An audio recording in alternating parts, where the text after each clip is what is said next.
हम मांग करते हैं कि इस घटना का सीबीआई जांच हो। उसके पीछे अदृश्य कुछ शक्तियां हैं जिनके चलते हमको मालूम है यहाँ पर कि ऐसी शक्तियां यहाँ पर है कि जिसके चाहने पर ही हवा इधर उधर चलती है।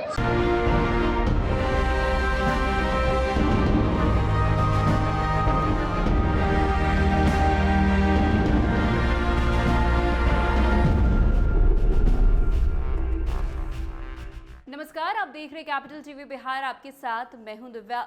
केंद्रीय मंत्री जीतन राम मांझी नवादा में हुए अग्निकांड के बाद पीड़ित परिवारों से मिलने के लिए पहुंचे और प्रशासन पर लापरवाही का बड़ा आरोप लगाते हुए सीबीआई जांच की बड़ी मांग कर डाली है। मांझी ने कहा है कि अगर कोर्ट समय पर फैसला देती तो महादलित परिवारों को इस मुसीबत का सामना नहीं करना पड़ता। पीड़ित परिवारों ने बताया है कि 3 बार जमीन को लेकर विवाद हुआ, लेकिन कोई समाधान नहीं निकाला गया। मांझी ने यह भी आरोप लगाया कि इस घटना में आरजेडी के लोगों का ही हाथ है। आपको बता दें कि मांझी ने प्रशासन पर लापरवाही का आरोप लगाते हुए कहा कि उन्हें पूरी जानकारी नहीं है। उन्होंने कहा कि 1965 से महादलित परिवार यहां रह रहे हैं और प्रशासन बता रहा है कि वे सिर्फ 3 साल से यहां हैं। ये बहुत बड़े दुर्भाग्य की बात है कि प्रशासन सच्चाई नहीं बता रही है। उन्होंने कहा कि बड़े पैमाने पर महादलित परिवारों के घर जलाए गए। सीबीआई जांच होगी तो कई लोगों के नाम सामने आएंगे। मांझी ने यह भी कहा कि इस घटना में शामिल आरोपी नंदू पासवान के साथ और भी लोग शामिल है। इस घटना को अंजाम देने वाले माफियाओं पर कड़ी कार्रवाई होनी चाहिए। खैर, आगे क्या कुछ कह रहे हैं मांझी, आप खुद सुनिए इस वीडियो में। मैं आप लोगों के माध्यम से कहना चाहता हूँ कि यहाँ पर रेवेन्यू विभाग का वो कानून को इम्प्लीमेंट करना चाहिए जिसमें है कि 12 बरस तक अगर शेड्यूल कास्ट के लोग किसी रैयती जमीन पर ही अगर रह रहे हैं तो उनको टाइटल मिलना चाहिए। तो दोनों दृष्टिकोण से इन लोगों को हक मिलना चाहिए।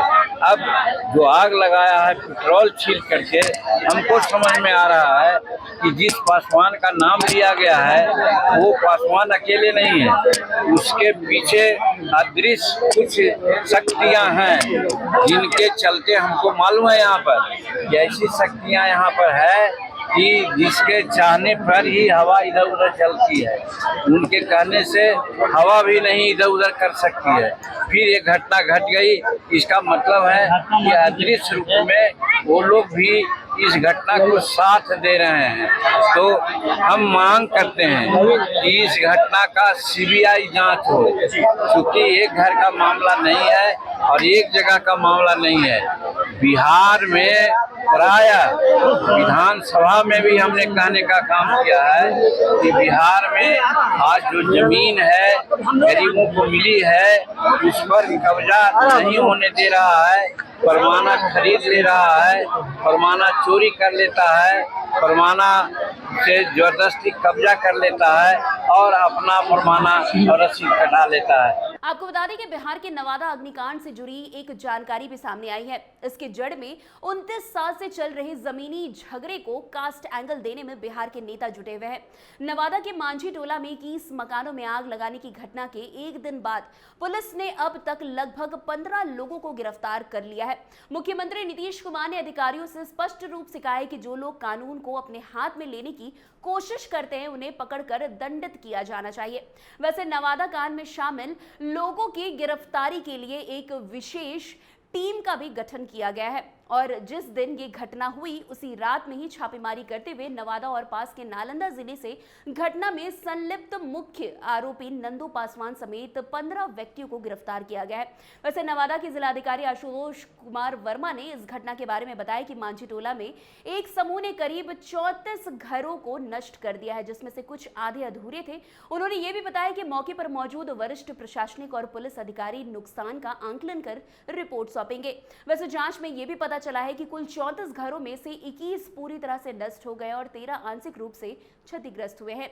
इतना ही नहीं, नवादा जिलाधिकारी के मुताबिक जांच में यह भी पता चला है कि जिन घरों में आग लगाई गई है उनमें से ज्यादातर SC/ST समुदाय के लोग ही थे। इसलिए शस्त्र अधिनियम और SC/ST अधिनियम से संबंधित धाराओं के प्रावधानों के तहत भी मामला दर्ज किया गया है। वहीं बिहार में मुख्य विपक्षी पार्टी राष्ट्रीय जनता दल यानी कि राजद के नेता तेजस्वी यादव ने भी सोशल मीडिया एक्स पर एक पोस्ट में लिखा कि महामंगल राज, महादानव राज, महाराक्षस राज नवादा में दलितों के 100 से अधिक घरों में लगाई गई आग।